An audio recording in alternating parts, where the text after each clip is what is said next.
김진의 돌직구쇼에 오신 여러분 반갑습니다. 김지희입니다. 저는 오늘도 이곳 광화문 청계광장에 나와 있습니다. 연일 영하 10도에 육박하는 강한 체감 온도를 기록하고 있는 아침입니다. 따뜻하게 그 어느 때보다 입고 나오시길 바라겠습니다. 오늘은 윤석열 검찰총장의 2차 징계위가 열리는 날입니다. 징계위 안팎에서 오늘 징계 절차를 마무리하겠다라는 관측도 나오고 있는 상황입니다. 아직 징계 수위가 결정되지 않았는데 여권에서 윤 총장에 대한 정직 이야기가 나오면서 이 법조계에서는 이미 결론을 다 정해두고 하는 것 아니냐라는 의혹을 제기하고 있습니다. 잠시 후에 오늘 징계가 열리는 그 현장 생방송으로 라이브로 연결하겠습니다. 저는 비가 오나 눈이 오나 매일 아침 이곳에서 여러분을 기다리겠습니다. 김지의 돌직구쇼 지금 라이브로 시작합니다. 잠깐만요.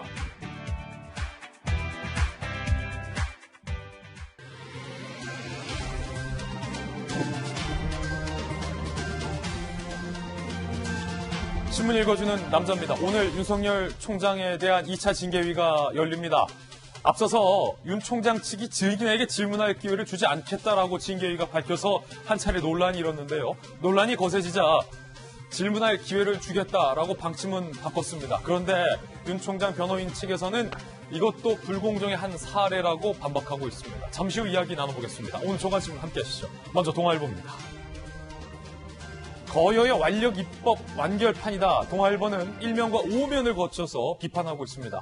필리버스터를 또 여당이 종료시켰습니다. 결국 원하던 대북 전단 금지법도 처리했습니다. 일사천리. 동아일보는 오늘 거여의 입법 폭주라고 표현을 하며 비판을 하고 있습니다. 곳곳에서 파열음이 일었다. 경제계에서는 보안이 절실하다. 노동계에서는 개학이다라고 반발의 목소리를 동아일보는 보도하고 있습니다. 논란이 많았던 대북전단 금지법, 야당의 필리버스터까지 강제로 종료시키면서 여당은 일사천리로 통과시켰는데요. 전문가들은 과잉 입법, 미국도 비판에 나섰습니다. 이낙연 민주당 대표는 이 대북전단 금지법이 통과되는 순간 두 주먹을 불 건지는 모습이 카메라에 포착되기도 했습니다. 다음 신문입니다. 이번엔 중앙일보입니다. 문재인 대통령이 임대료 공정론을 꺼내 들었습니다. 그러니까 영업정지 등을 당한 상가가 입점해 있는데 너무 어렵잖아요, 자영업자들이. 건물주가 임대료를 받지 않거나 깎아줘야 한다라는 필요성이 제기됐는데 문제는 대통령의 이 같은 언급에 여당에서 강제할 수 있는 법안을 발의했다는 데 있습니다. 야당에서는 또 편가르기 하나고 비판했습니다. 전문가들은 재산권 침해의 여지가 있다라며 우려를 표하고 있습니다. 이른바 임대료 멈춤법 잠시 후 이야기 나눠보겠습니다. 다음 신문입니다. 이번엔 조선일보입니다. 정은경 청장은 이대로면 하루 1,200명 확진될 수 있다라고 경고했습니다. 확진 32%가 60세 이상 고위험군, 위중증 환자 185명으로 역대 최다 1,000명을 넘긴 게 엊그제인데 1,200명까지 나올 수 있다라고 방역당국이 공식적으로 우려함에 따라서 과연 대한민국이 자랑했던 K방역이 빨리 1,000명 이하로, 500명 이하로 끊어야 하는데 걱정이 이만저만이 아닙니다. 다음 신문입니다. 이번엔 한국일보입니다. 윤석열 측에게 증인신문 권한 주겠다. 오늘 2차 징계위 결론 못 낼 수도 있다. 정한중 위원장이 앞서 증인신문은 징계위원들만 할 수 있다라는 입장에서 불공정 논란이 제기되자 한 발 물러선 셈이다 라고 한국일보 썼습니다. 질문을 할 수 있게 해드릴게 라는 셈인데 과연 오늘 징계위에서 결론 날까요? 오늘 김진의 돌직구쇼 윤 총장의 2차 징계위 현장과 징계위 소식에 포커싱을 맞추겠습니다. 지금까지 신문 읽어주는 남자였습니다. 네, 오늘 저와 함께 등판한 등판 선수 소개하겠습니다. 저희 돌직구쇼의 전담 변호사이자 검찰 출신의 젠틀맨 김광삼 변호사님 나왔습니다. 자, 돌직구쇼의 명품 시그니처 국민의힘 비대위원 김병민 박사 나왔습니다. 문재인 대통령의 입, 현 정부의 초대 대변인 민주당의 박수현 홍보소통위원장 모셨습니다. 전직 청와대 출입기자 출신의 베테랑 기자 이재명 부장 나왔습니다. 모두들 어서 오세요. 안녕하십니까. 오늘의 키워드 3가지 준비했습니다. 하나씩 살펴보죠. 첫 번째 키워드는 정직. 징계위가 오늘 아직 징계 결과는 결정되지 않았는데 여권에서 윤 총장에 대한 정직 이야기가 나오면서 어제 그리고 오늘 법조계에서는 이미 결론 정직으로 정해진 건 아니냐라는 의혹이 제기됐습니다. 두 번째 키워드는 증인. 오늘 징계위에 출석하는 증인들에게 질문할 수 있는 권리를 부여받는 자는 누구일까요? 윤 총장 측에게도 질문할 수 있게는 해준다고 했는데 과연 공정하게 진행될 수 있을지. 세 번째 키워드는 1200. 코로나19 신규 확진자 수 오늘은 과연 몇 명이 발표될까요? 걱정하는 마음으로 기다려보겠습니다. 김재현 놀시구쇼. 오늘의 톰 뉴스로 시작하겠습니다.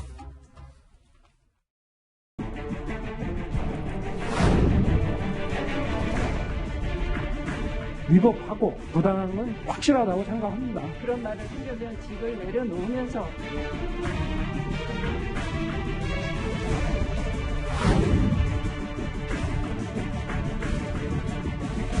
해임만 하고 정책도 할 수 있을 거라 생각합니다. 해당도 국민이지 않습니까? 예.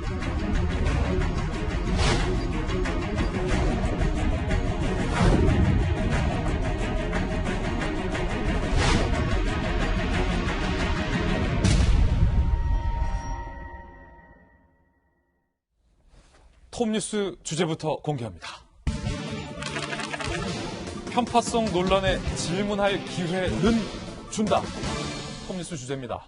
저희 돌직구쇼 생방송 도중 잠시 후 10시 30분부터 윤석열 검찰총장에 대한 2차 징계위가 열립니다. 자, 윤 총장 측은 오늘 징계위에 과연 출석을 할까요 말까요? 현장에 나가 있는 취재기자 연결해서 징계위 소식 바로 짚어보겠습니다. 법무부에 나가 있는 정현우 기자 불러보겠습니다. 정현우 기자, 오늘 윤석열 검찰총장이 징계위에 출석을 합니까? 안 합니까? 네, 윤석열 검찰총장은 지난 10일 징계위 1차 회의 때와 마찬가지로 오늘도 불출석합니다. 조금 전 대검찰청으로 정상 출근했고 지지자들에게 날이 추우니 나오지 않으셔도 된다, 이런 격려 인사를 전했다고 하는데요. 윤 총장은 오늘 업무를 보면서 이 징계위에 출석한 특별변호인을 통해 징계위 상황을 지켜볼 걸로 보입니다. 윤 총장이 현재까지 징계에 대해서 직접적인 목소리를 낸 적은 없지만 절차상 여러 문제들로 징계를 수용하기 어렵다는 게 기본적인 입장인데요. 지난 주말에는 자신의 SNS에 영문으로 침착하고 강하게 라는 문구를 올리면서 현 상황을 대하는 심경을 우회적으로 내비치기도 했습니다. 여권에선 벌써부터 윤 총장 정지설이 돌고 있는데 오늘 징계위에서 윤 총장의 징계 여부나 수위가 결정될 수 있습니까? 네, 일단 지난 10일 1차 회의에서는 징계위원 기피와 증인 채택 문제로만 하루 종일 논의가 이어졌는데요. 윤 총장 측은 조금 전 이해충돌과 공정성 문제를 들어서 정한중 징계위원장 직무대리와 신성식 대검 반부패 강력부장에 대해서 기피 신청을 하겠다고 밝혔습니다. 하지만 정한중 직무대리는 기피 신청을 추가로 받아주거나 예비위원을 투입할 계획은 없다고 선을 그었는데요. 오늘 징계위에서 징계 여부와 수위가 결정될 수 있을지는 진행 상황을 지켜봐야 될 것 같습니다. 앞서 윤 총장 측은 어제 법무부가 허락한 윤 총장 징계 기록과 감찰위원회 회의록 수령 및 열람을 모두 거부했습니다. 하루 만에 기록을 검토하는 게 현실적으로 불가능하다는 이유였는데요. 오늘 징계위 진행도 그래서 순탄치 않을 걸로 예상됩니다. 특히 오늘은 채택된 증인 8명에 대한 신문이 예정돼 있는데 징계위가 당초 입장을 바꿔서 윤 총장 측에도 증인 신문을 허락했습니다. 이에 따라 오늘 안에 최종 의견 진술과 징계 심의 그리고 의결까지 모두 끝낼 수 있을지는 미지수입니다. 증인 수도 많은 데다 징계 혐의도 6가지나 되는 만큼 추가 기일이 잡힐 가능성도 남아 있습니다. 다만 정한중 직무대리가 오래 끌 사안이 아니라는 입장을 여러 차례 밝힌 만큼 오늘 밤 늦게나 내일 새벽쯤 결과가 나올 수도 있습니다. 지금까지 정부 과천청사 법무부 앞에서 전해드렸습니다. 네, 고생 많았습니다. 법무부 현장 그림 살펴봤습니다. 잠시 후에도 주요 핵심 증인이 출석하는 현장에 나가 있는 영상으로 여러분께 생생하게 전달해드리겠습니다. 일단은 이재민 기자, 윤석열 검찰총장은 오늘 2차 징계회에도 출석하지 않는다라는 방침을 조금 전에 밝혔고 대검으로 이미 출근을 해서 지지자들을 향해서 날이 추우니까 이제 들어가시라, 마음은 고맙게 받겠다라는 메시지를 냈다라고 우리 현장 기자가 보도를 했고 오늘 기피 신청 2명에 대해서 했습니다. 정한중 위원장과 신성식 징계위원 2명에 대해서 기피 신청을 했다. 잠시 후에 그 의미도 좀 짚어보겠고요. 앞서서 논란이 됐었던 게 질문할 수 있는 기회. 근데 우리 톱뉴스 제목이기도 하지만 질문을 할 수 있게 해드릴게. 어떤 조간신문은 이렇게 표현했습니다. 오늘 징계위 어떻게 보십니까? 네, 일단 징계위에서 증인 8명을 이제 지금 오늘 불렀죠. 다 나올지 모르겠습니다. 왜냐하면 증인들이 반드시 강제로 출석해야 할 의무가 있지는 않기 때문에 다만 윤석열 총장 측에서 유리한 증언을 할 것으로 보이는 4명의 증인은 나오지 않을까 생각이 들고, 그리고 또 징계위에서 직권으로 신청한 사람이 있죠. 심재철 법무부 검찰국장을 직권으로 이제 증인 신청을 했는데 나오겠죠. 그렇게 되면 결국 이제 증인을 두고 아마 징계 청구에 이르는 과정까지의 문제들, 그리고 징계 청구 사안들을 놓고 이제 격돌을 할 텐데, 지금까지 징계위가 그 전까지만 하더라도 징계위에서의 증인은 신문이다. 법관이 증인을 신문하는 것처럼 신문하는 거기 때문에 징계위원만 질문할 수 있다. 윤석열 총장 측도 질문하려면 징계위원을 통해서 해라. 뭐 이런 식으로 이제 얘기를 했다가, 일단 징계위원장을 했던 장완준 교수가 윤석열 총장 측의 변호인에게도 증인들에게도 신문할 수 있는 그런 권한을 주겠다라고 얘기했기 때문에 아마 오늘 증인들을 놓고 다양한 어떤 그 질문과 답변이 있지 않을까 그렇게 예상해 봅니다. 예, 윤석열 총장이 대검에 출근하는 모습을 현장에 있던 저희 취재 기자가 우연히 촬영을 했습니다. 이게 현장 취재의 묘미이기도 한데, 윤석열 총장이 지금까지 대검에 출근할 때는 차에서 내려서 지지자들에게 메시지를 내거나 차에서 내린 것도 굉장히 이례적으로 손꼽힐 만큼 없었습니다. 우리 현장 취재 기자가 우연히 현장에 있다가 마침 그 모습을 휴대폰 카메라로 담아냈습니다. 그래서 조금 전 저희 돌직구쇼 스튜디오로 전송을 했는데요. 현장 취재 기자가 휴대전화로 촬영해서 전송한 조금 전 윤 총장의 지지자를 향한 메시지 직접 한번 살펴보시죠.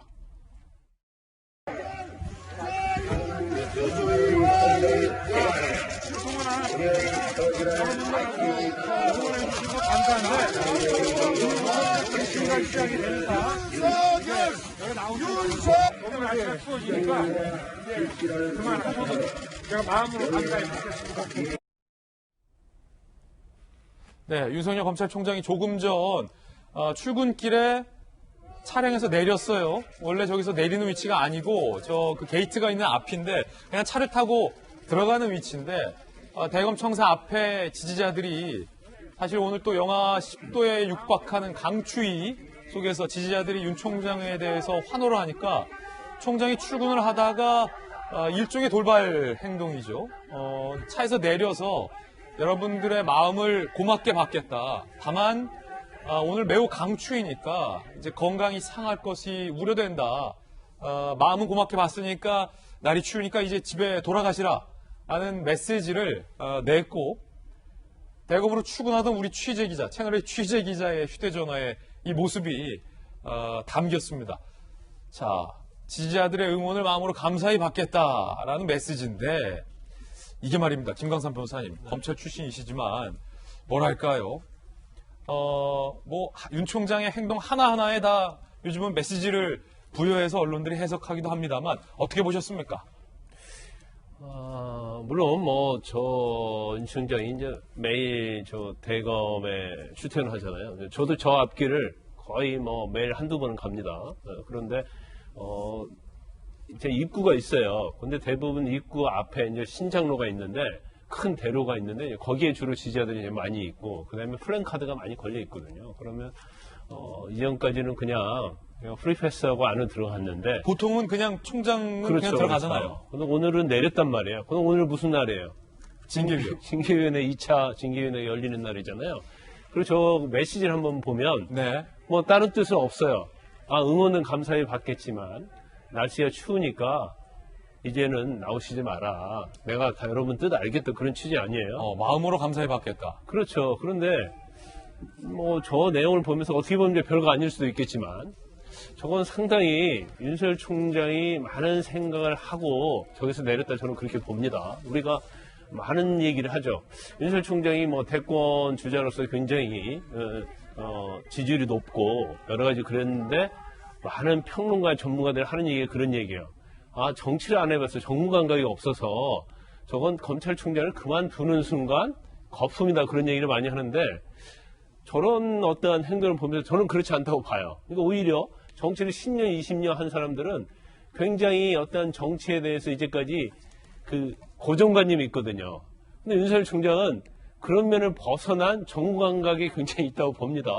그래서 이 추위에 떨지 마라는 저 메시지 자체가 별거 아닌 것 같지만, 사실 보는 국민의 입장에서 보면 자기 지지자들에게 어떻게 보면 굉장히 거기에 환호하는 모습이 아니고 오히려 염려하는 모습, 이거 자체가 사실은 보는 사람 하여금 다른 생각을 갖게 할 수 있어요. 그래서 뭐 정무 감각으로 보면 제가 볼 때는 오히려 10여 년 이상의 정치를 한 사람보다는 훨씬 더 뛰어나다. 저는 그렇게 평가를 합니다. 그러니까 김광삼 변호사님께서 보실 때에 이 메시지는 그냥 대검의 앞에 있는 몇몇 시민들에게 염려하는 총장의 메시지가 아니라 윤 총장을 지지하는 수많은 시민들에게 보내는 일종의 메시지일 수도 있다. 날 춥고 징계위를 걱정하지만 오히려 윤 총장이 걱정하지 마라 라는 어떤 그런 담대한 모습을 보여줬다. 뭐 이런 해석이십니까? 시민의 범위를 넘어서 예. 국민에 대한 메시지로 읽혀져요. 그러니까 엄청 춥잖아요. 그러니까 건강 조심하시라는 그런 메시지로 보입니다. 그렇군요. 김광삼 변호사님 어떤 개인적 해석이었는데요. 자, 오늘 지인계 위원과 관련해서 윤 총장이 기피 신청을 한 2명의 인물이 있습니다. 앞서 현장 기자가 얘기했듯이 정한중 위원장과 신성식 지인계 위원인데요. 그중에 신성식 위원과 관련해 자격 논란이 뜨겁습니다.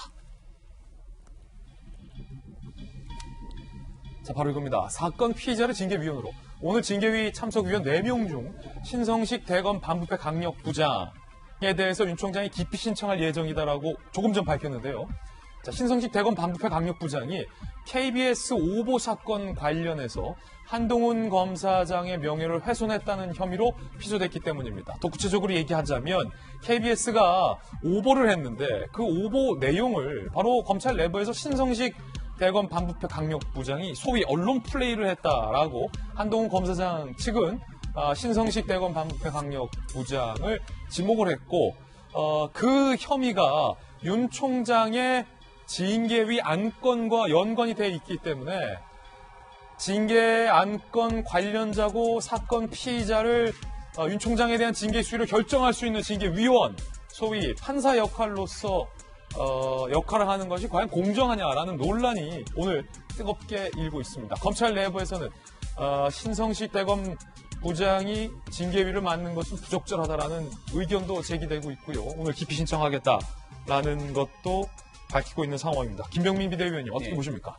실제로 나중에 검찰의 수사 결과 어떤 방식으로 기소가 될지 여부에 대한 부분이 있고 그리고 최종 재판 결과 만약 지금 제기되고 있는 여러 문제로 유죄가 확정이 되게 된다면 훗날 저 징계위원이 내린 결정이 윤석열 총장을 향해서 징계 결정이 내려진 부분들이 완전히 엉뚱한 방식으로 해석될 가능성들이 남아있는 상태라고 볼 수 있습니다.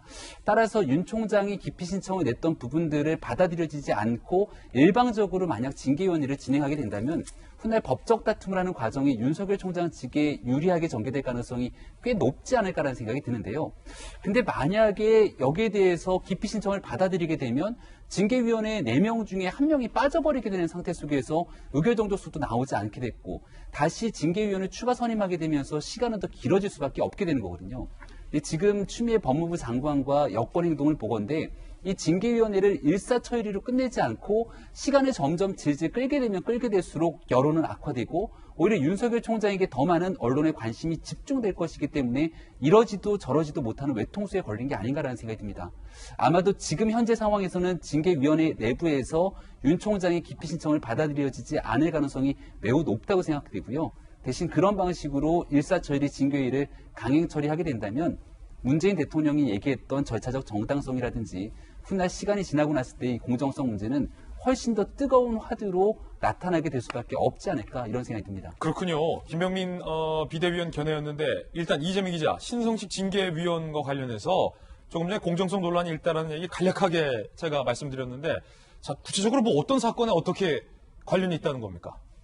네, 그러니까 신성식 지금 반부패 강력부장이죠 대검에 지금 무슨 문제가 있었냐면 지난 7월 달에 KBS가 어떤 보도를 했냐면 한동훈 검사장이 신라젠 주가 조작 의혹에 유시민 노무현재단 이사장을 역구려했다 이런 식의 보도가 있었습니다. 그런데 그 보도 다음날 바로 KBS가 정확한 사실이 아니었다라면서 바로 사과 방송을 했습니다. 그러면서 한동훈 검사장이 KBS 기자를 상대로 해서 이 보도 자체가 허구고 창작이다 이렇게 해서 명예훼손을 고소를 하면서 뭐라고 거기 넣냐면 검찰 내부에서 이 정보가 누군가가 이런 허위 정보를 언론에 알렸고 그 사람은 성명 불상자다 이렇게 고소를 했습니다. 그런데 최근에 한동훈 검사장이 그 성명 불상자가 다름 아닌 바로 신성식 반부패 강력부장이다 이렇게 주장하는 근거를, 그러니까 어떤 진술을 제시한 겁니다. 그러다 보니까 지금 이제 검찰도 아직까지 피의자를 신성식 부장을 특정하지 않았으나 어쨌든 이 명예훼손 사건에서 신성식 부장이 KBS에 허위 사실을 전달하는 거 아니냐 이렇게 지금 의혹을 갖고 있고 이제 조사하는 단계인 거죠. 문제는 지금 윤석열 총장의 징계 청구 사안 중에 하나가 바로 한동훈 검사에 대한 수사와 감찰을 방해했다는 혐의입니다. 바로 이 사건과 직결되는 거죠.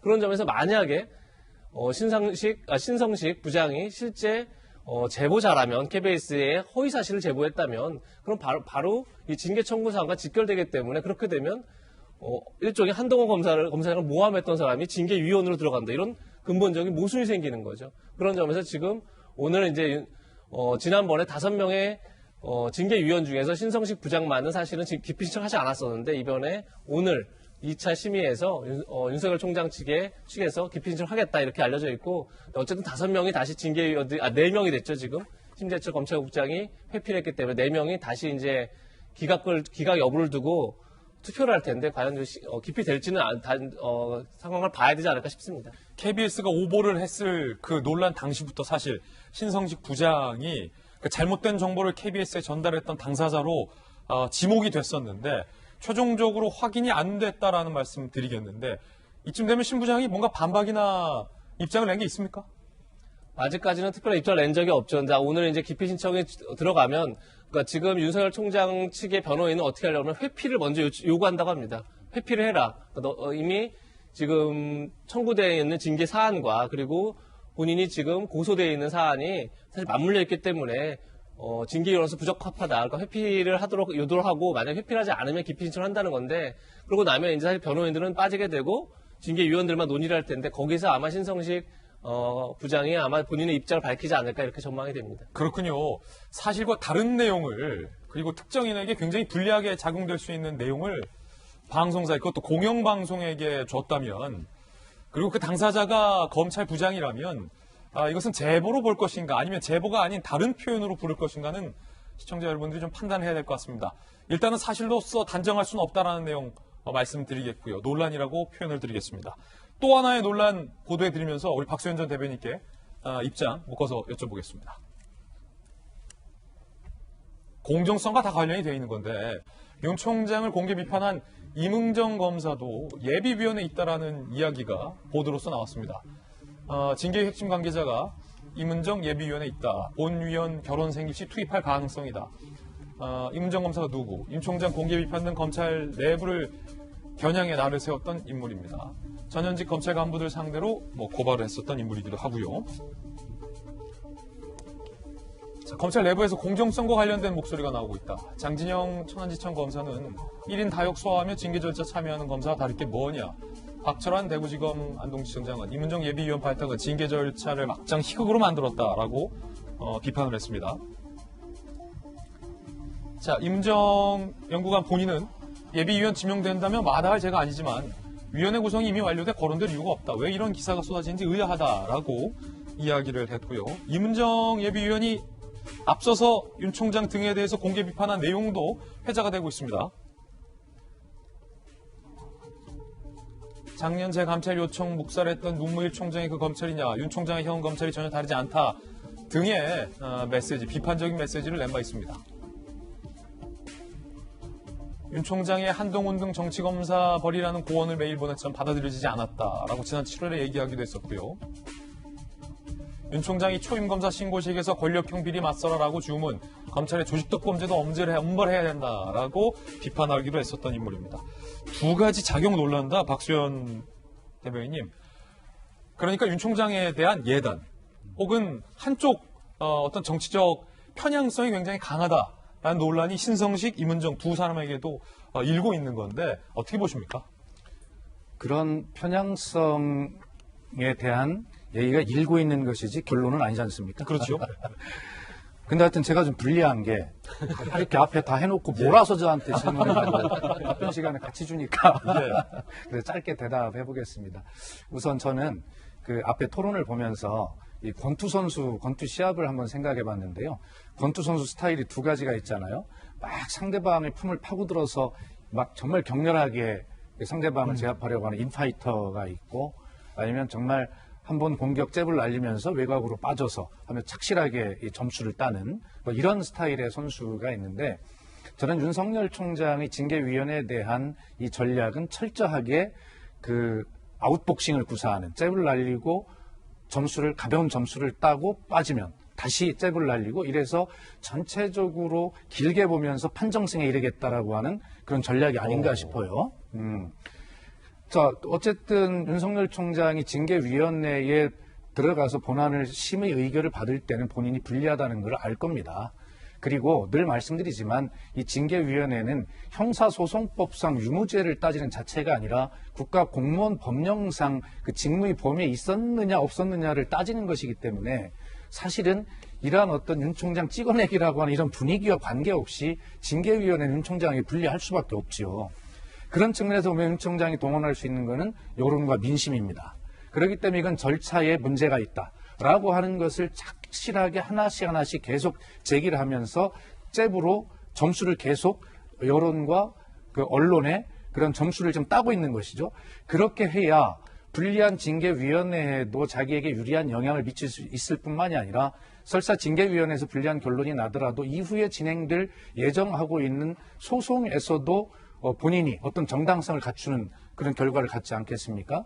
그렇기 때문에 본인이 오늘 그 SNS에 썼다고 하는 글이 뭡니까? 아까 처음에 왔었는데 강하고 차분하게입니까?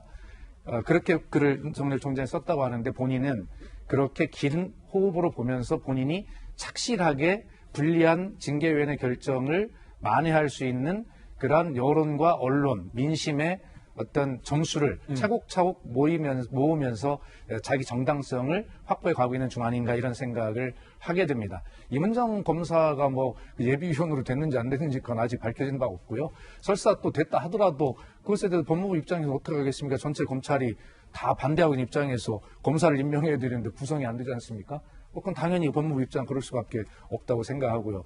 마지막으로 아까 우리 김광삼 변호사님께서 윤석열 총장 들어갈 때 장면을 보고 멋진 해설을 해주셨는데 저는 깜짝 놀란 게 정치인은 저보다 더 정치적 해설을 해주셔서 저는 윤석열 총장 오늘 마음이 굉장히 착잡하구나. 그리고 혹시 오늘 본인이 마지막 출근이 될지도 모르는 거기에 아무리 강심장을 가졌다 하더라도 본인이 얼마나 착잡하겠습니까? 거기에 추운 날씨에 와서 자기를 응원하는 그런 시민 국민들을 볼 때 어쨌든 사람으로서 이 정도 한 말씀, 따뜻한 말씀 하고 가야 되겠다라는 생각으로 저는 그렇게 읽었는데 하여튼 정치인보다 더 정치적 해석을 해주신 김광삼 변호사님께 감사합니다. 아웃복싱 비유 상당히 저는 흥미롭게 들었는데 김광삼 변호사님, 윤 총장 측에서 제기하는 것은 기울어진 운동장 이야기를 계속하는 것 같아요. 징계위가 그것도 대한민국 검찰총장을 징계한다는 초유의 징계위가 그 운동장이 이렇게 기울어서는 되겠느냐 라는 게 윤 총장 측의 주장인 것 같고 그 기울어진 운동장의 두 가지 축이 바로 신성식 또 뭐 임은정 예비위원 혹은 정한중 위원장 이렇게 문제 제기를 하는 것 같아요. 어떻게 보십니까? 이제 임은정 검사가 예비위원 들어갔는지 안 들어갔는지 모르겠어요. 그런데 만약에 임은정 검사 예비위원으로 들어간 걸 전제로 해서 한번 얘기를 해볼까요?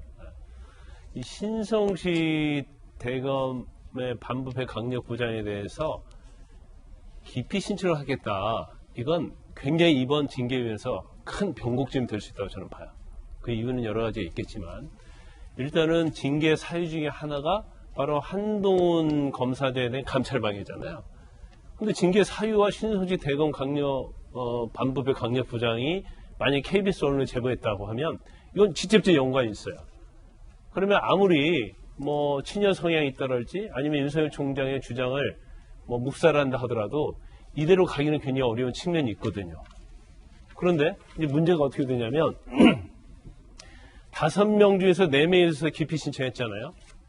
그런데 심재철 검찰국장이 도중에 빠졌잖아요. 그 4명도 했죠. 왜 심재철 국장이 회피를 했겠어요? 이건 전형적으로 기피 사유에 해당이 되고 나중에 결정이 되면 문제가 있을 거니까 회피를 자신해서 한 거란 말이에요. 그런데 신성식 지금 대검 부장 같은 경우에도 지금 피의자로 특정이 됐잖아요. 그러면 감찰방해관에서 전형적인 이해관계가 있어요. 그러면 법무부나 징계위원회도 알 거예요. 이대로 가기에는 굉장히 쉽지 않다. 그러면 결과적으로 회피할 가능성도 저는 배제 못 하거든요. 그럼 회피했을 때는 예비위원 중에서 한 명을 충원해야 한단 말이에요. 그 준비를 법무부나 이제 징계위에서 하고 있다. 저는 그렇게 보고요. 이 연결이 된다. 네, 예, 예. 김성식 이슈와 이문정 이슈가 연결이 된다. 네, 그건 당연히 연결될 거예요. 그러니까 법적인 뭐 상식이 있다고 한다면. 근데 아까 우리 박수현 대변인께서 아웃복싱 얘기를 했는데 윤석열 총장 측이 이 아웃복싱을 엄청 잘하고 있어요. 예. 그러니까 원래 징계위원회는 징계위원회에서 이게 주도권을 잡고 가는 건데 우리가 그냥 밖에서 그냥 보면 마치 윤석열 총장 측이 끌려가는 것처럼 보이잖아요. 근데 그렇지 않아요. 징계위원회에 지금 끌려가고 있어요. 왜 끌려가고 있느냐? 절차에 있어서 문제가 있고요. 위원회에 있어서 어떤 공정성에 문제가 있기 때문에 말을 안 들어줄 수가 없는 거예요. 말을 안 들어줬다가 나중에 법원에서 이게 뒤바뀐다는 거죠. 그걸 예를 들면 자 5명에서 4명에 기피 신청했잖아요. 근데 윤석열 총장은 신성시 대검부장도 그때 기피 신청을 하고 싶었을 거예요. 근데 전체에 대해서 기피 신청을 해버리면 이건 전형적인 기피권 남용이라는 그러한 비판을 소재가 있거든요. 그러다 보니까 신성시 대검부장을 하나 딱 남겨놓은 거죠. 그래서 일단 심재철 검찰국장이 회피해서 4명으로 줄었어요. 그러면 신성시 대검부장에 대해서 뭐 서로 전략적으로 아니면 의도했는지 모르겠지만 결국 한동훈 검사장이 고소한 사건에서 신성식 검사장을 전에는 특정을 안 했는데 신성식 부장을 딱 특정을 해버렸잖아요. 그것도 2차 징계위원회 되기 전에 했단 말이에요. 그래서 결국은 징계위원회의 어떤 정당성이 지금 무너지고 있는 거예요. 그래서 신성식 대검부장이 과연 계속적으로 징계위원회 유지하느냐 못하느냐 이제 그런 부분이 좀 문제가 될 것 같고 한 가지만 더 말씀드리면 원래 녹취 안 한다고 그랬잖아요. 녹취했잖아요. 그러면 그걸 가지고 사실은 징계위원들이 녹취를 하게 되면 신경 쓸 수밖에 없거든요. 그러면 공정성으로 갈 수밖에 없다. 그런 것들이 전략적으로 윤석열 총장 측에서 뭐 전략적으로 했는지 아니면 원칙을 주장했는지 모르지만 그런 부분들이 상당히 징계위에 영향을 미치고 있다 이렇게 봅니다. 신성식 징계위원회에 대한 기피 신청을 윤 총장 측이 징계위가 시작되면 할지 그렇다면 징계위 측이 그 기피 신청을 받아들일지 아니면 지난번처럼 기각할지 여부도 저희들이 발빠르게 취재해서 뉴스 속보로 전해드리겠습니다. 이번엔 저희가 준비한 두 번째 이슈입니다. 개 3마리 본단 말을 어떻게 하냐. 자, 이거 누가 한 말일까요? 잠시 후에 이 뉴스 소개해드리겠고요. 징계위, 2차 징계위가 아직 시작하지도 않았는데 벌써부터 정치권 안팎 그리고 법조계 안팎에서는 이미 윤 총장에 대해서 징계 수위가 정직으로 결정된 것 아니냐라는 설이 제기됐습니다. 아직 징계위가 시작되지 않았기 때문에 이건 당연히 설입니다. 그런데 이 설이 왜 이렇게 어제부터 계속 설설 제기되는지 모르겠습니다. 일단 설훈 의원의 이야기부터 들어보시죠. 여러 가지 상황을 본다면은 해임만 하고 정직도 할 수 있을 거라 생각합니다. 예? 제가 뭐 의원이고 한다면은 분명히 해임에 들어갈 텐데 왜 정직이 나올 수 있다고 보느냐면요. 야당도 있지 않습니까? 야당을 지지하는 국민들 상당히 많거든요. 예. 그렇다면 그분들 입장을 생각한다면 해임보다는 정직을 할 경우도 있겠구나 하는 생각. 저는 당연히 저 해임입니다. 100% 해임입니다. 설훈 의원이 개인 견해를 밝혔습니다. 내가 징계위라면 이건 당연히 윤 총장을 100% 해임할 거다. 그런데 묘한 말을 했습니다. 국민들 여론을 생각해서 정직을 할 수도 있지 않겠느냐. 설훈 의원의 이 설과는 무관하게 이 같은 설이 강력하게 돌고 있습니다. 정직설. 정직 최대 6개월까지 가능한데 만약에 정직 6개월이 나온다면 총장직은 유지하지만 임기가 다 되죠. 수사지휘권 행사가 불가능하죠. 해임 면직 때보다 단기간에 직무 복귀할 확률이 없죠. 낮고가 아니라 없고 정치 활동도 금지가 되고 6개월 정직 때는 그렇기 때문에 사실상 해임이다. 원정 등 정권을 겨냥한 수사도 당연히 총장이 없기 때문에 타격을 받을 수밖에 없는 효과가 소위 효과가 정직 6개월일 때는 있게 되는 겁니다. 윤 총장 측에서는 3개월이든 정직 6개월이든 기간에 상관없이 법원에 소송하겠다라는 입장을 내고 있는 그런 상황인데 검찰 내부에서는 자 이거 짜여진 각본대로 가는 것 아니냐라고 강하게 의심하는 목소리도 제기되고 있습니다.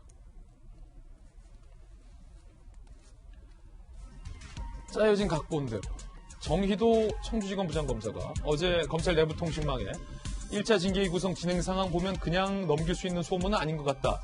이게 정직설, 이거 짜여진 각본이 의심된다라고 주장했습니다. 윤 징계 관련된 소문, 징계위가 해임은 정치적 부담이 크니 정직 처분 의결할 것이다. 정직 3개월이다. 한 사람은 정직 6개월이다. 정직 후에는 공수처 동원해 총장을 어떻게든 엮어서 기소할 것이다. 설들이 굉장히 많습니다. 김병민 비대위원님, 예. 방금 보셨던 윤 총장 정직설, 이거 어떻게 보십니까?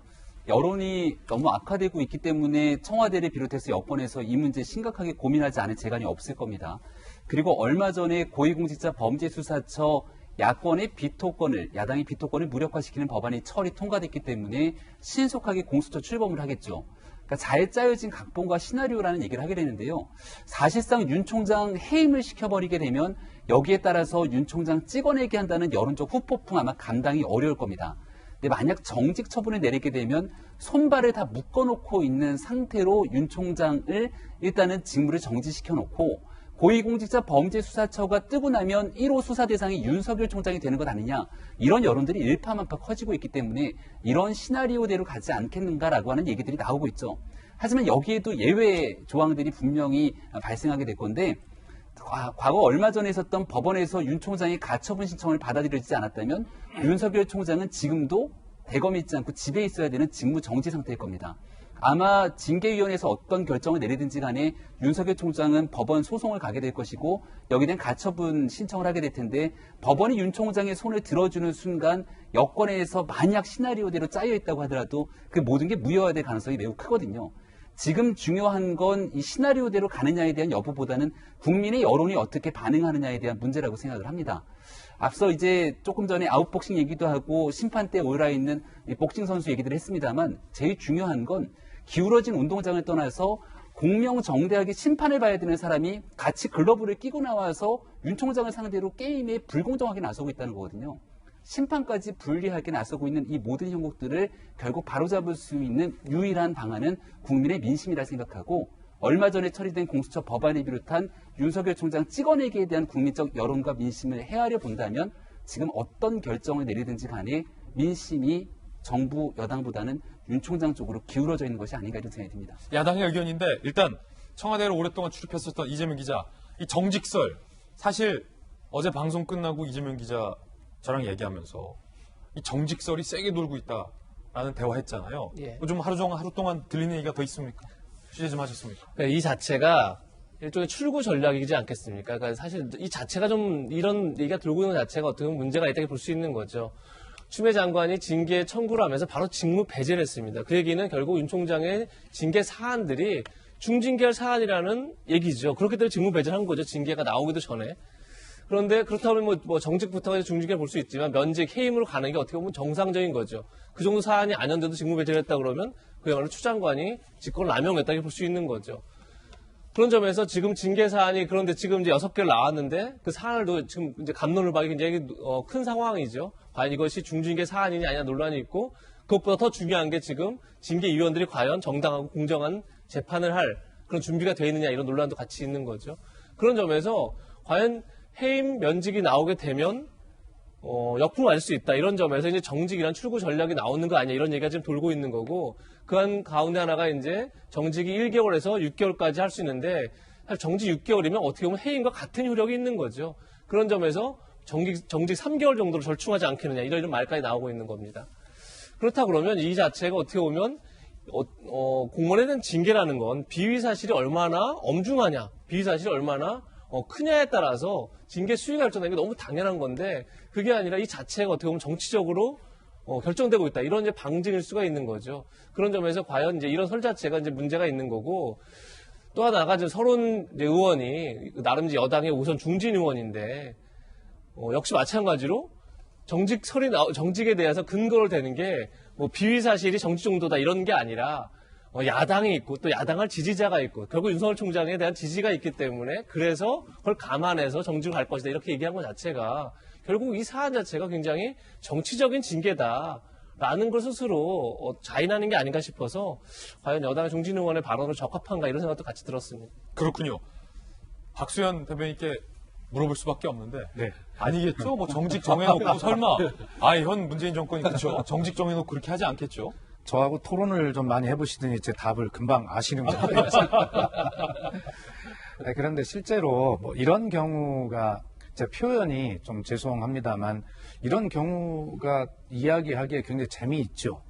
사실 음모론 뭐 이런 것들이 되게 뭐 재미있고 빨리 퍼지기도 하는데 지금 이런 초유의 사태를 결정하는 날 제가 뭐 음모론 뭐 사실 재미있다 이런 표현해서 죄송합니다만 뭐 일반론을 말씀을 드려보는 거예요. 뭐 갖가지 추측을 다 할 수 있죠.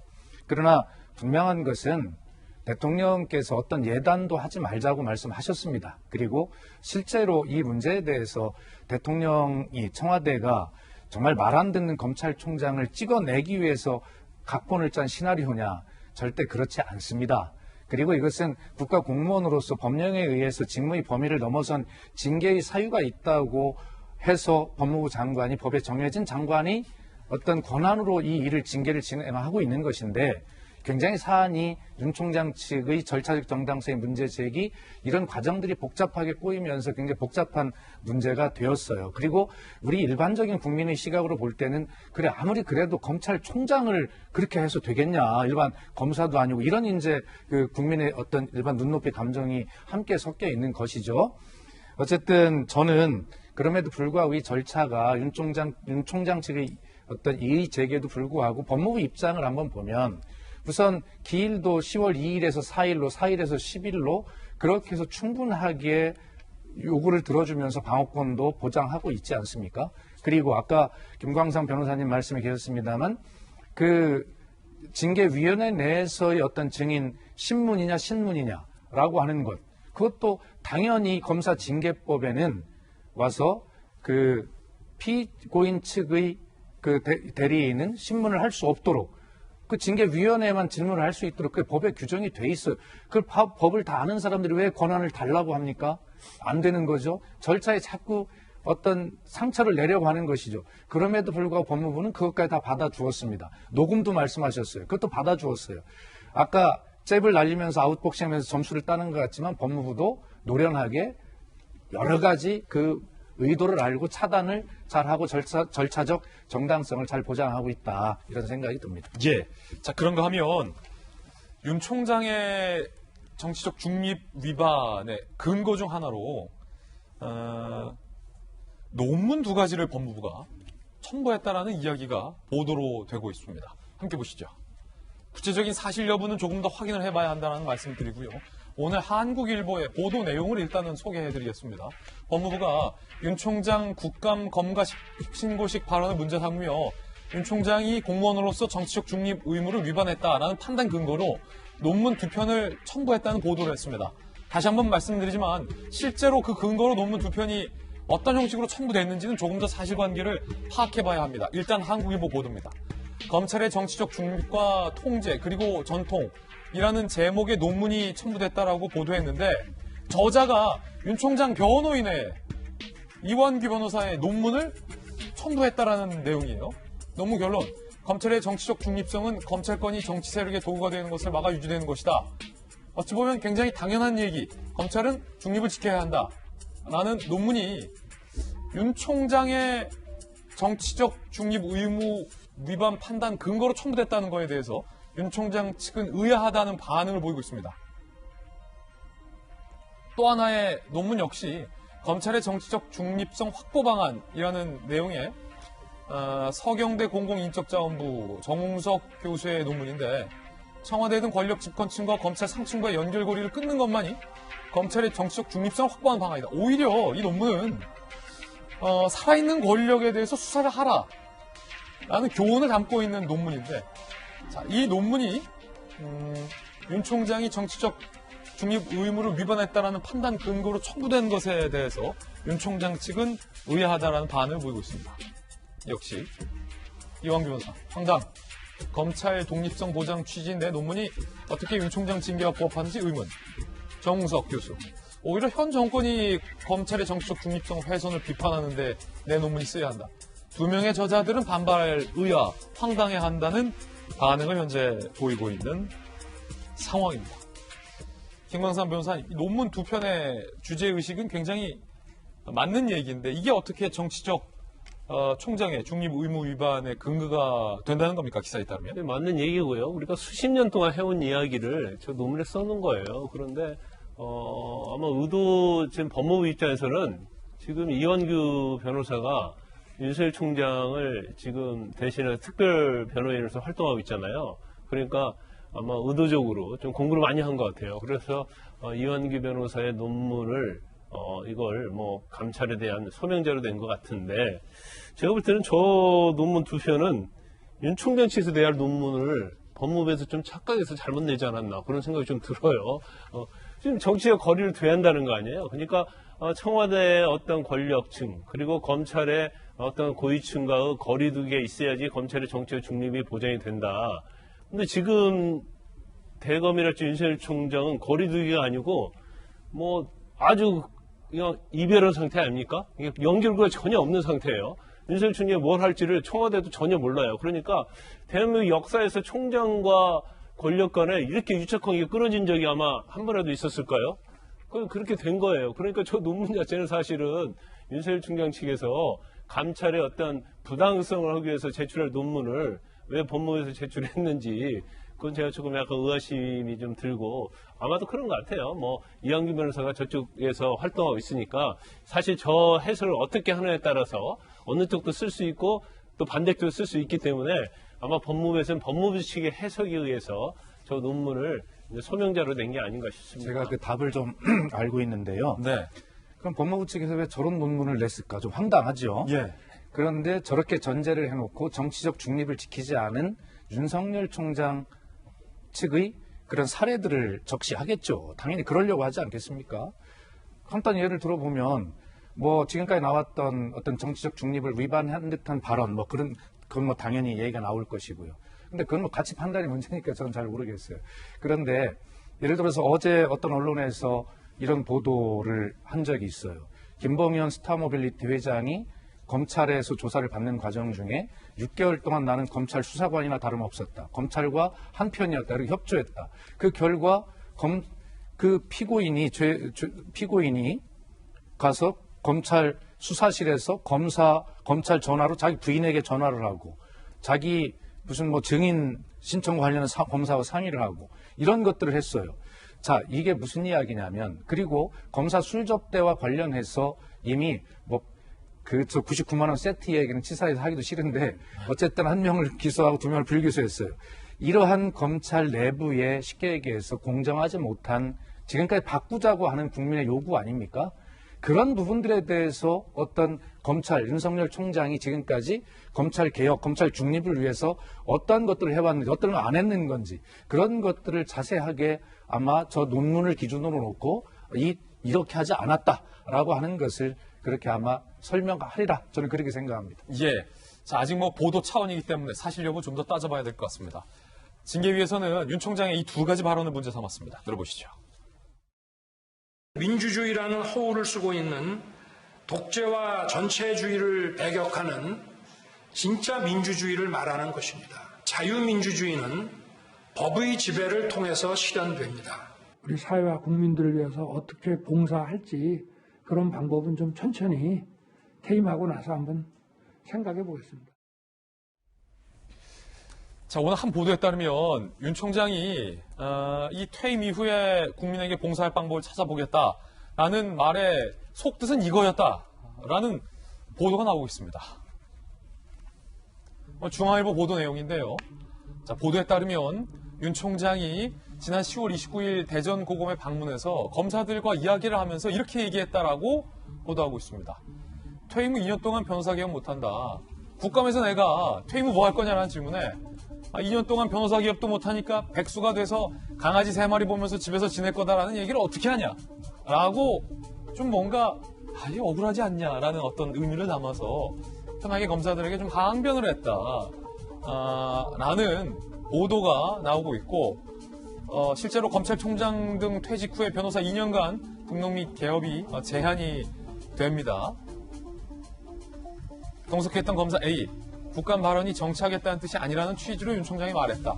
지방의 한 검찰 관계자, 퇴임 후 국민에게 봉사, 공직자들의 의례적 모범 답안인데 정치권에서 윤 총장만 정치적 참여라고 왜곡 해석했다라고 얘기를 하고 있는 그런 상황인데, 김병인 비대위원님, 전해지는 바에 따르면 윤 총장이 강아지를 3마리 기르고 있다. 2마리는 비숑, 1마리는 진돗개다라는 얘기도 좀 전해져 내려오고 있는데, 그 개 3마리를 의미한 것 같아요. 물론 이 역시도 뭐 들었다는 사람들이 인터뷰를 하고 있다라는 정도의 취지인데, 사실 검찰총장이 국감동에 나가서 퇴직 후 뭐 하시겠습니까? 물어보면 집에서 비숑하고 진돗개 보면서 그냥 개나 보면서 한적하게 살겠습니다 라고 말하는 것 또한 좀 무리가 있어 보여요. 네, 그런 얘기들을 전달하면서 그 당시 국정감사장의 윤석열 총장 발언이 있었던 게 한참 뜨거웠던 국감의 질의응답 시간이 아니라 시간이 꽤 지나고 나서 거의 마지막 무렵에 갈 때쯤의 발언이었다고 생각이 듭니다.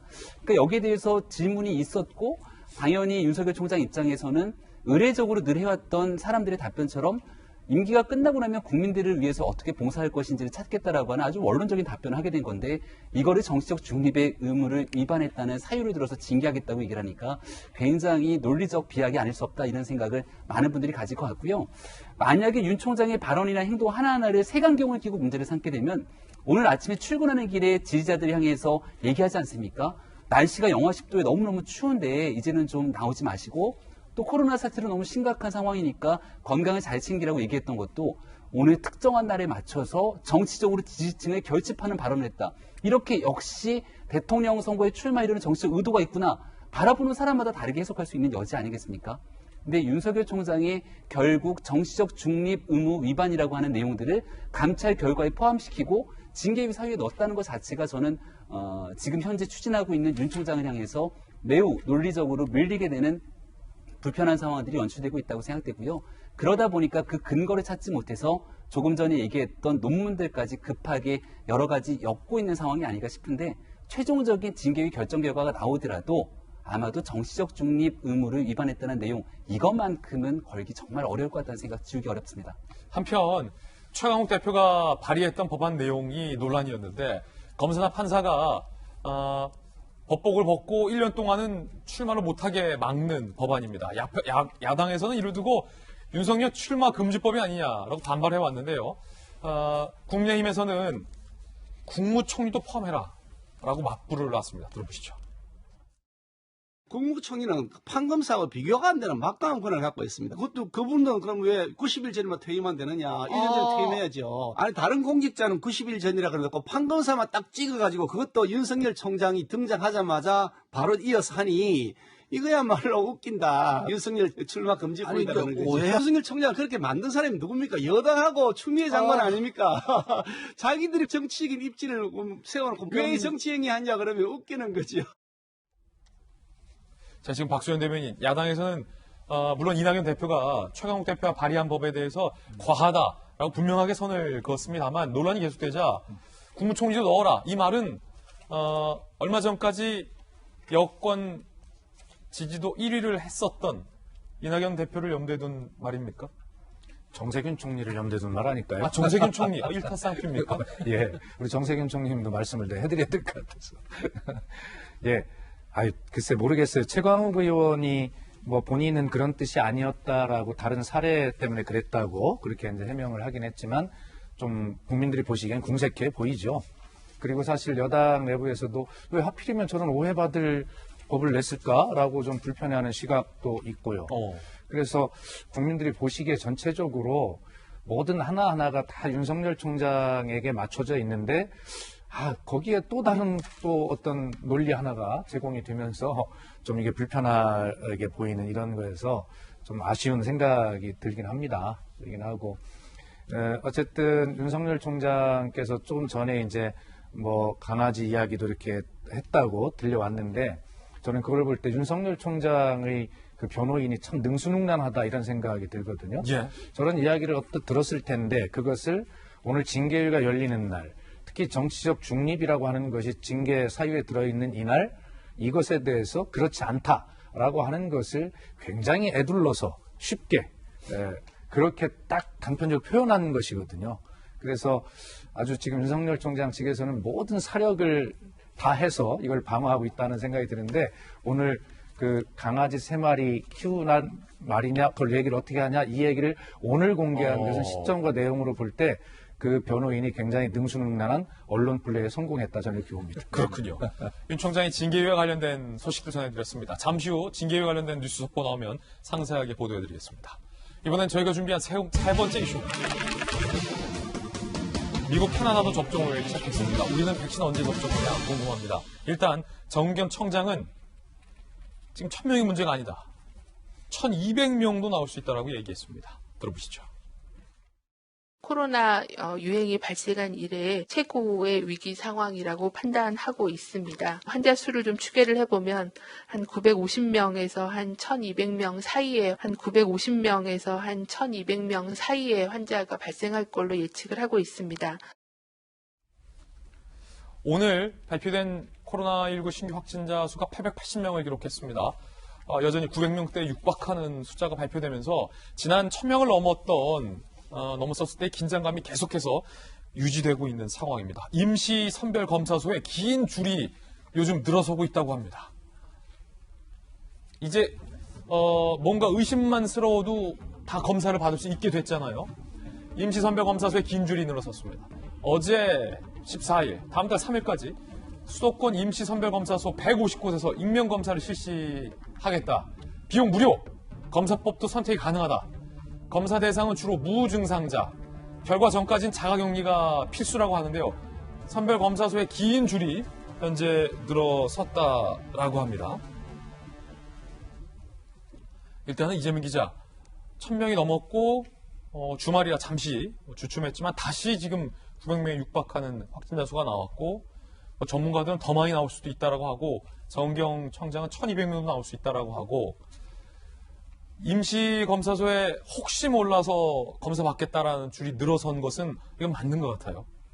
그렇죠. 그러니까 아무래도 조금이라도 수상하면 바로바로 체크하는 게 중요하죠. 그렇죠. 숨은 감염자가 워낙 많다 보니까 그래서 수도권 같은 경우도 거의 뭐 5분의 1, 뭐 많게 3분의 1까지도 감염 경로를 알 수 없는 환자들이 매일 나오고 있고 그런 점에서 이제 임시 선별 검사소를 만든 이유 자체가 어떤 특정하게 뭐 확진자들과 동선이 겹치지 않더라도 특히 증상이 없더라도 누구나 와서 익명으로 검사를 받아서 숨은 감염자를 최대한 많이 발굴하겠다 이런 취지이기 때문에 시민들이 많이 가고 있고 이 한파 속에서도 30분씩 줄을 서가면서 지금 검사를 받고 있다는 건데 뭐 그런 점에서 이제 수도권 내 숨은 감염자를 많이 찾아낸다면 정말로 뭐 더없이 지금 다행선 상황이 되겠죠. 지금 가뜩이나 사회적 거리두기를 점점 강화해도 실제 감염자들이 줄지 않고 있는 확진자들이 줄지 않는 그런 상황이 계속 반복되다 보니까 사회적 피로감은 계속 쌓이는데 실질적으로 방역 효과가 없는 그런 상황에서 반복되고 있는 거죠. 그런 점에서 임시 선별 진료소를 더 많이 확대하더라도 최대한 많은 숨은 감염자들을 발굴하는 게 지금 가장 중요한 시점이 아닌가 싶습니다. 예, 전 국민이 1000명이 넘었고 900명에 육박하는 코로나 재확산 양상에 공포에 가까운 걱정과 우려를 갖고 있는데 총리실 만화 몇 컷이 뜨거운 논란입니다. 어떤 만화를 올렸길래 이런 논란이 일고 있는 걸까요? 함께 보시죠. 논란의 총리실 만화인데 코로나 때문에 화가 나 코로나 너 때문에 밖에도 맘 놓고 못 나가고 마스크 때문에 피부 뒤집어지고 어떻게 책임질 거야. 다음에 한 여성이 코로나의 멱살을 잡고 있는데 멱살 잡고 있는 여성의 피부는 여드름과 피부 트러블이 많이 났습니다. 마스크 때문에 피부 트러블이 났다라는 어떤 한 여성의 애환을 그린 만화 같은데 화가 난다 화가 나 어디 풀 데 없나 국무총리실 공식 SNS에 이 같은 만화가 올라왔습니다. 문제는 논란이 일고 있다는 겁니다. 국민의 우울감을 이렇게 희화화하지 말라.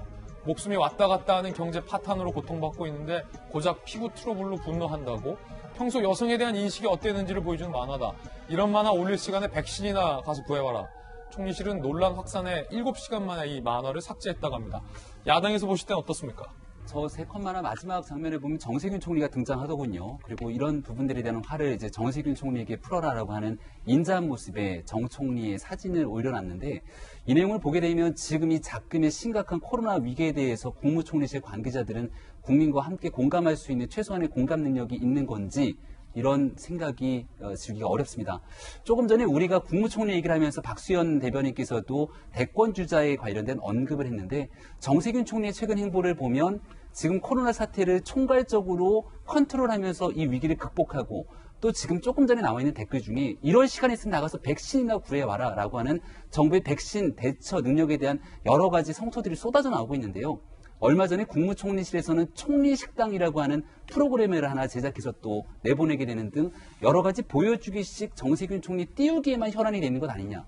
이러다가 조금 시간이 지나고 나서 정세균 총리 총리직 그만두고 저 대선 출마합니다 이렇게 선언하게 되면 여기에 대한 국민들이 느끼는 허탈감은 과연 정부는 어떻게 표현할 건지라는 생각이 들게 되는데 정 총리께서 저는 대통령 선거 출마할 수도 있다고 생각합니다. 정치인이기 때문에.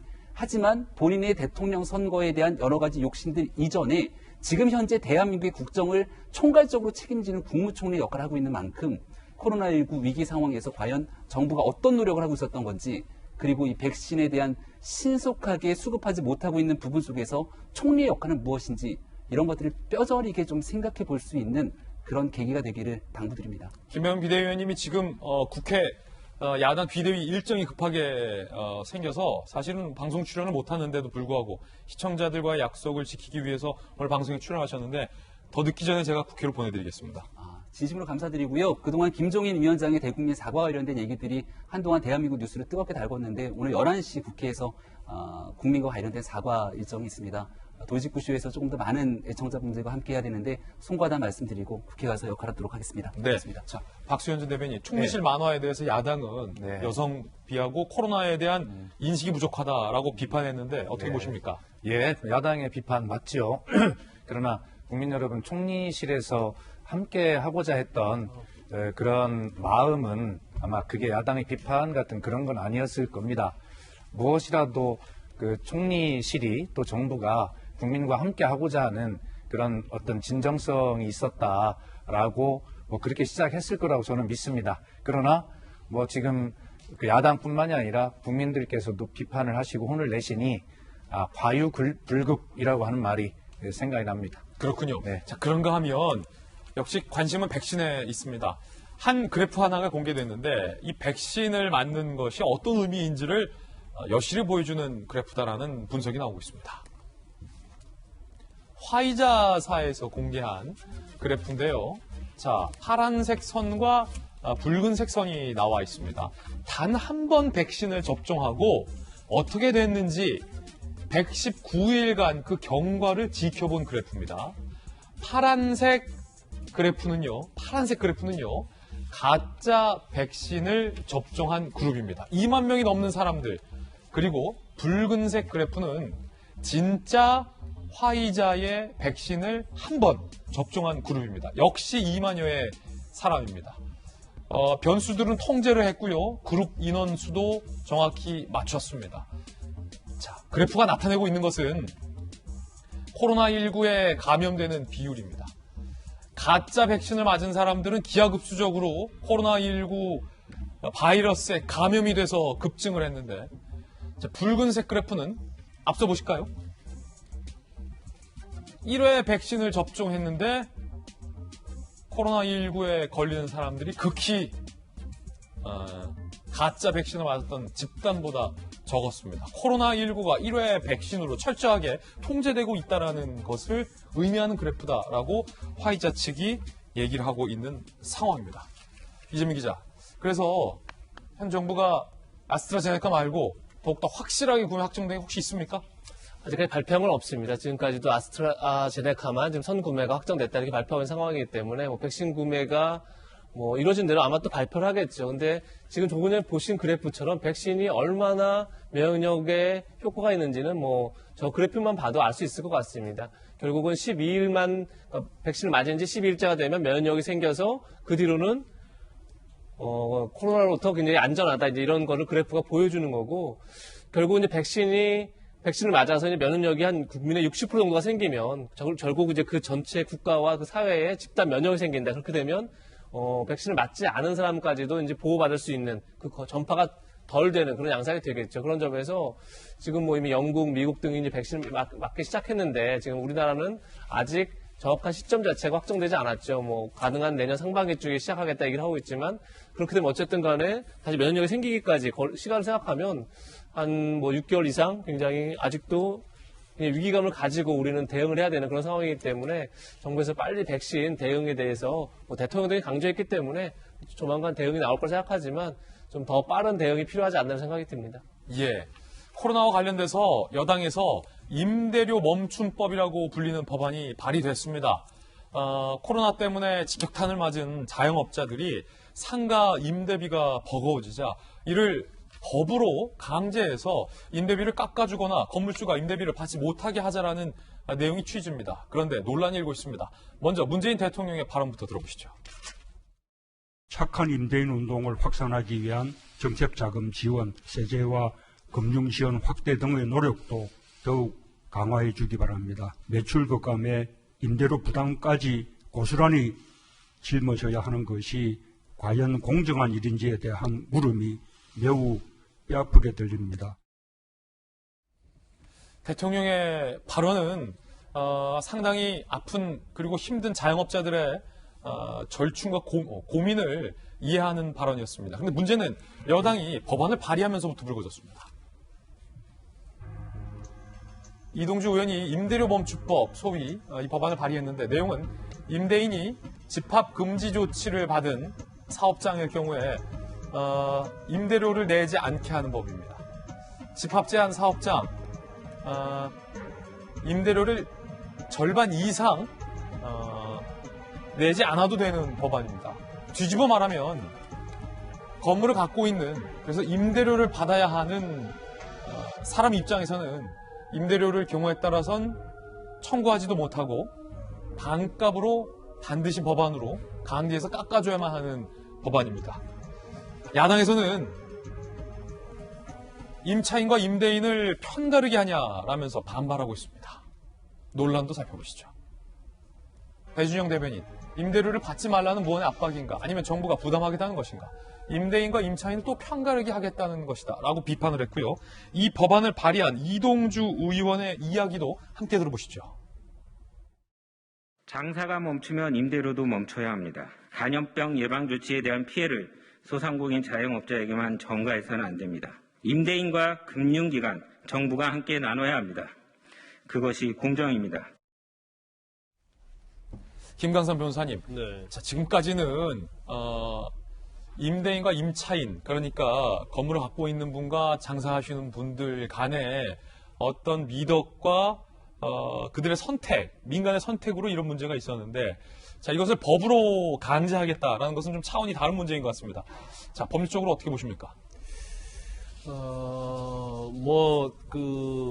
의원, 이 의원, 그리고 청와대 입장은 좀 이해가 가요. 왜냐면 너무나 이게 길어지다 보니까 특히 소상공인, 자영업자들, 이런 분들이 너무나 장기간 동안 힘들어하고 있잖아요. 더군다나 이 코로나가 이제 언제 끝날지 몰라요. 물론 백신도 나오고 치료제가 나온다고 하지만 앞으로 이게 상당히 이제 지속될 가능성이 크다고 봐요. 그래서 정말 죽지 못해 사는 이제 그런 자영업자, 소상공인이 굉장히 많기 때문에 굉장히 안타까워요. 그리고 사실 어떻게 보면 저런 주장이 일분 일리가 있다고 봅니다. 그런데 이제 문제가 어떤 점이 있냐면 그러면 임차인을 저렇게 보호했을 때 거기다 이제 부정적 효과를 두고 얘기해야 하잖아요. 그러면 자, 건물이 있어요. 그러면 임대인 건물이에요. 그러면 건물을 가지고 있다가 다 부자는 아닙니다.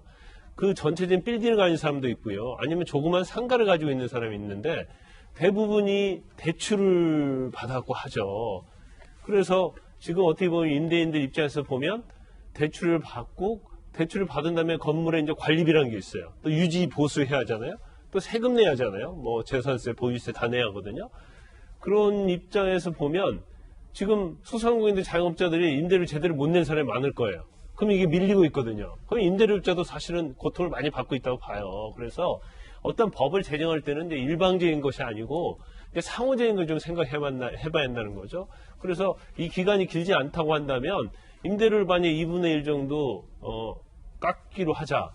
그러면 그 2분의 1을 누가 부담할 것인가? 그걸 임대업자한테 다 부담하라는 것은 이것 또한 잘못된 거거든요. 그럼 정부에서 부담할 것인지 아니면 세금으로 이걸 깎아줄 것인지 이제 그런 걸 전체적으로 논의를 해야지 단지 임차인만 보호하겠다? 임대인은 국민 아니에요? 그럼 임차인, 임대인이 서로 상생할 수 있는 그런 법을 만들어야지 어느 일방적만 만들어야겠다고 하는 것은 잘못된 것이다. 물론 이동주 국회의원이 아마 일방적으로 임차인만 보호하겠다는 법을 만들겠다는 아닐 거예요. 뭐 상식 있는 의원이 그렇게 하겠습니까? 그렇지만 이제 그런 부분을 좀 두루 살펴야 한다 이렇게 봅니다. 이재명 기자. 네, 뭐 저축 김광선 변호사는 의견이 비슷합니다. 그러니까 이게 어쨌든 뭐 벼랑 끝에 몰려있는 자영업자, 소상공인 문제는 당연히 우리 사회가 같이 고민하고 해법을 찾아야 되는 건 뭐 틀림없는 사실 같습니다.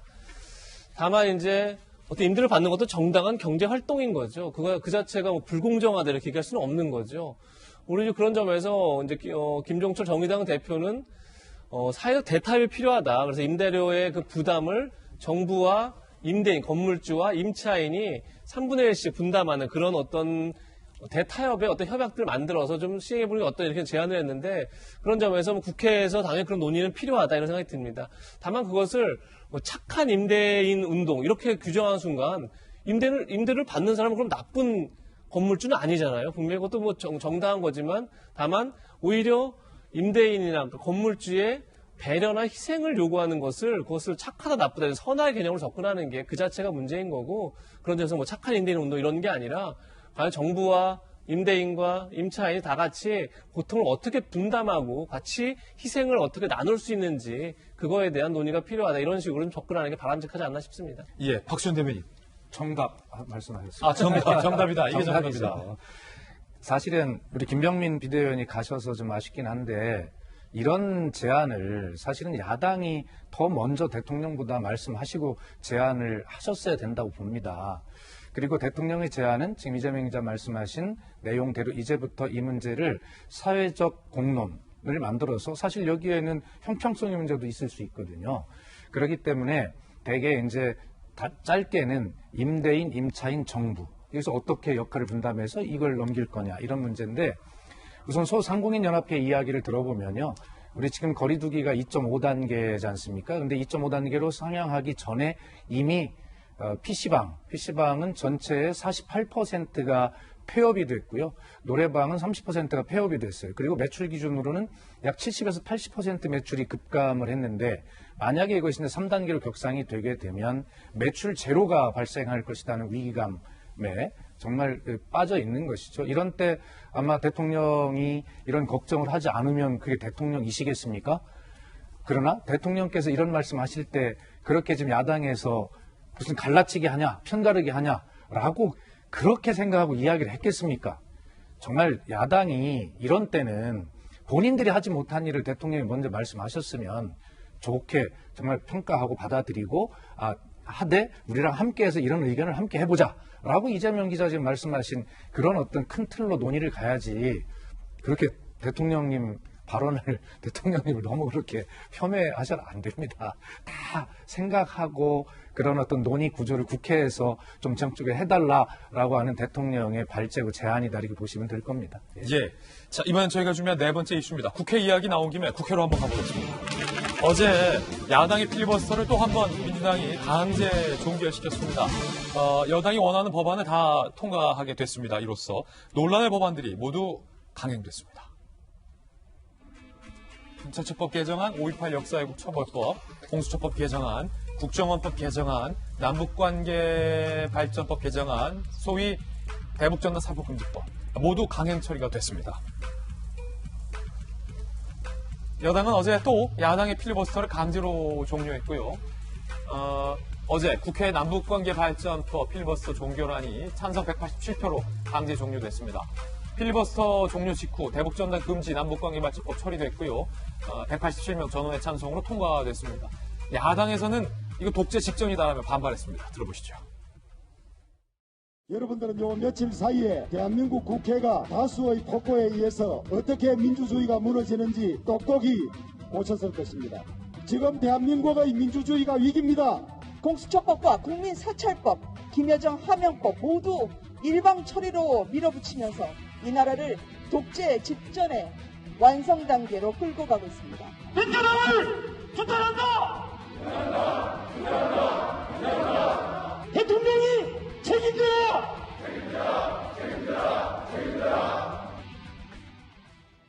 이재명 기자, 저희가 간략하게 봤습니다만 필리버스터가 또 강제 종료됐고 법안들이 다 통과가 됐군요. 그렇죠. 지금 여당에서 이번 정기국회에서 통과했던 법안을 다 이제 통과되고 마무리가 됐습니다.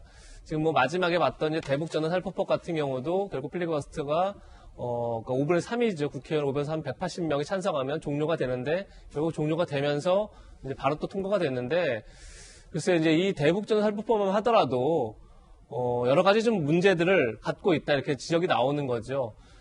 당장 여당에서는 접경 지역 내 주민들의 안전을 위해서 최소한의 장치다 이렇게 지금 이제 명분을 얘기했던 거죠. 그런데 법안을 뜯어보니 접경 지역에서 뭐 전단, 그러니까 우리가 삐라라고 하는 전단만 살포할 수 없는 게 아니라 북한을, 그러니까 북중 접경 지역까지 다 포함해서, 그러니까 북한으로 들어가는 어떤 정보든 그리고 어떤 뭐 삐라를 포함해서 뭐 USB라고 표현하는 보조 기억 장치라든지 쌀이라든지 어떤 물건 들어가지 못하게 하는 그런 이제 법이 된 거죠. 그러다 보니까 대한민국이 북한을 보호하는 법 같은 느낌이 좀 드는 거죠. 북한이 모든 정보로부터 외부 정보로부터 북한을 보호하는 듯한 법이 그런 점에서 물론 이제 필리버스터를 강제 종료할 수 있는 180도를 갖고 있고 그렇기 때문에 제도에 따라서 종료했고 그다음에 표결하는 거죠. 그러니까 뭐 그래서 야당에서는 강행 처리를 하지만 또 여당에서 봤을 때는 정상적 절차대로 했다 이렇게 볼 수 있지만 저는 그 필리버스터의 정신 그리고 그런 것들이 다 야당의 문제가 제기되면 그것들을 법안에 같이 반영할 수 있는 좀 그런 타협점을 찾아가는 그런 노력들과 그런 시간들이 필요한데 좀 그런 것이 없이 여당은 일방적으로 법안을 내고 일방적으로 숫자로 처리를 하고 야당은 저렇게 밖에서 장외투쟁만 하고 이런 이제 계속 공전하는 그런 모습들을 보이는 게 과연 국민에게 바람직하다는 생각이 들고 그런 점에서 지금 어차피 180도 이상을 갖고 있는 여당이 무슨 법이나 처리할 수 있으나 그 절차들 진행 과정 속에서 야당을 좀 더 포용하고 야당의 의견을 좀 더 반영하는 그런 노력들이 필요하지 않나 싶습니다. 예. 자, 원했던 법안이 다 통과되는 순간 특히 야당에 반발할 걸, 야당이 비판할 수 있는 권리, 야당이 반대할 수 있는 권리조차 사라지는 그 순간 민주당 이낙연 대표가 이렇게 주먹을 불끈 쥐었습니다. 자, 요 모습인데요. 자, 짧게 두 분께 여쭙겠습니다. 먼저 김관선 변호사님. 저는 요즘 이제 민주당에서는 입법을 보면요. 승자독시란 말이 생각이 나요. 그러니까 혼자 다 먹겠다. 이제 그런 생각이 좀 나요. 그래서 굉장히 우려를 표하고 제가 그 180도 가까이 범여권에서 승리를 했을 때 그런 말을 했었죠. 좀 천천히 살피면서 가야 한다. 그렇지 않으면 부작용이 있을 거라 했는데 전혀 뭐 그런 말은 좀 먹히지 않고 있어요. 검찰개혁과 관련해서 공수처법 통과됐잖아요. 저건 축하할 일 아닙니까? 다 박수를 쳐야 하잖아요. 근데 박수가 여권에서 나오지 않고 있어요. 오히려 상당히 민주당이 좀 외줄타기를 하고 있지 않느냐. 너무나 막강한 권력을 가지고 집권 여당으로서 어떤 형식적인 절차, 그러니까 야당의 의견 이런 것들도 아무리 쓸모없다 하더라도 듣는 신임이라도 해야 할 거 아니에요? 근데 그런 신임조차 없고 그냥 일방통행식 하는 저런 모습들이 굉장히 좀 걱정이 많이 됩니다. 그리고 또 하나 잠깐만 얘기하면 지금 법이 중요하잖아요. 근데 법 내용에 있어서 과연 이게 다 필터링이 됐느냐, 이제 그 부분도 걱정이 되는 부분이 있어요. 네, 박수현 대변인. 자, 그러니까 국민 여러분 한번 돌아서 생각해 보시죠. 패스트트랙 과정에서 사플라실이라고 하는 비판받는 이상한 협의체가 생겨서 쭉 지금까지 이렇게 오게 되는데 왜 그때 국민의힘은 그런 협상의 테이블에 도대체 나오지를 않습니까? 왜 학생이 학교에 가지 않습니까? 그래 놓고 공부를 못했다고 점수를 안 준다고 선생님을 욕합니까? 그리고 지금 민주당이 이것을 처리한 것이 이 2020년 정기국회가 끝나는 12월 9일입니다. 그리고 그것도 다 못해서 임시국회를 열었어요. 만약 민주당이 입법 독주, 독재, 힘의 뭐로 밀어붙여서 했다면 한 11월 달에 우리 법을 하기 위해서 그때 밀어붙였다면 비판받아 마땅합니다. 정기국회가 마감하는 날까지 이걸 처리를 안 하면 그 많은 힘을 준 거대 여당에 대해서 국민은 또 뭐라고 하시겠습니까? 다만 아쉬운 것은 내용을 좀 말씀하시는데 그 과정에 야당이 들어와서 자신들의 의견을 더 넣고 더 좋은 법안을 만들도록 하는 것이 야당의 역할 아니겠습니까? 왜 상임위원장 7석 가지라고 할 때 하나도 안 가졌습니까? 그런 것들이 물론 여당도 비판받아야 하지만 야당의 역할이 더 충실하게 잘 됐으면 하는 아쉬움도 있다 하는 말씀을 드립니다. 네, 저희들은 60초 광고 후에 돌아오겠습니다. 잠시 후에 뵙죠. 자, 오늘 돌직구쇼에서는 어제 방송과 관련해서 바로잡는 일로 마무리하겠습니다. 어제 저희 김진의 돌직구쇼는 윤미향 의원의 와인 생일 파티 모임이 부른 논란을 다뤘는데요. 그때 화면 좌측 상단 자막에 사실 오류가 있었습니다. 일본군 위안부 피해자인 기로녹 할머니의 조남 앞에 고자라는 말을 잘못 붙였습니다. 2, 3부가량 노출됐고 제작진이 오류를 발견하고 즉각 수정했습니다. 명백한 오류입니다. 예, 사과드립니다. 방송 도중에는 기로녹 할머니는 돌아가시지 않았다라는 발언을 저를 포함한 패널들이 수차례 말씀드렸습니다. 그럼에도 명백한 저희 제작 실수라는 건 달라지지 않는 사실입니다. 오늘 다시 한번 팩트 오류에 대해서 사과 말씀드립니다. 당사자인 기로녹 할머니와 가족분들 그리고 일본의 역사 왜곡을 막기 위해 함께 노력하는 많은 분들께도 다시 한번 머리 숙여 사과의 말씀을 드리겠습니다. 자, 오늘 저희가 준비한 소식 모두 다 전해드렸고요. 지금부터 시작되는 인터넷 라이브 방송, 자, 라방에도 많은 관심 부탁드립니다. 저희는 내일 아침에 인사드리겠습니다. 오늘 하루는 분명 어제보다 나을 겁니다. 좋은 하루 되십시오. 고맙습니다.